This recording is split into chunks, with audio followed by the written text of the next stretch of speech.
Under a deal struck by Home Secretary Priti Patel in April, migrants who arrive in Britain illegally face being deported 4,000 miles away to Rwanda. Prince Charles, 73, reportedly described the approach as appalling while speaking in private, and expressed his opposition to it several times. The Prince of Wales is due to represent his mother the Queen at the Commonwealth Heads of Government meeting in Kigali, the capital of Rwanda, this month, an event feared to be overshadowed by Ms Patel's controversial policy. A royal source told The Times, he said he was more than disappointed at the policy. He said he thinks the government's whole approach is appalling. It was clear he was not impressed with the government's direction of travel. Brexiteer Niall Gardiner disagreed both with the Prince's point of view and the fact that he expressed it, tweeting, "Prince Charles sending completely wrong message on Rwanda migrant plan, which will act as a strong deterrent to illegal migration from France, which is overwhelmingly economic migration." Also wrong approach for a senior royal to comment on government policy.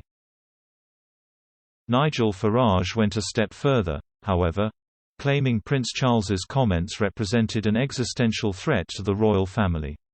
He tweeted, "Unless Prince Charles wants to destroy the monarchy, he had better shut up fast." While Clarence House didn't deny the prince's opposition to the policy, they insisted he was not trying to influence the government.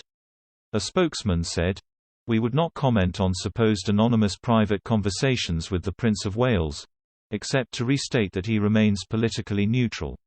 Matters of policy are decisions for government." As prince rather than ruling monarch, Charles is not bound by the same rules as the Queen, and unlike Her Majesty is not required to act on the advice of ministers. Vernon Bogdanor, Professor of Government at King's College, London told The Times, "The only constraint is that he must not say anything which would embarrass the Queen." While this would include discussing party politics, talking about public policy is not restricted for Prince Charles, as long as it is in private. Mr. Bogdanor said, "Obviously any public reflections on government policy would embarrass the Queen.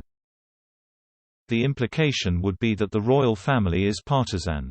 The professor added, "He has got the same right as anyone else to express views privately on government policy."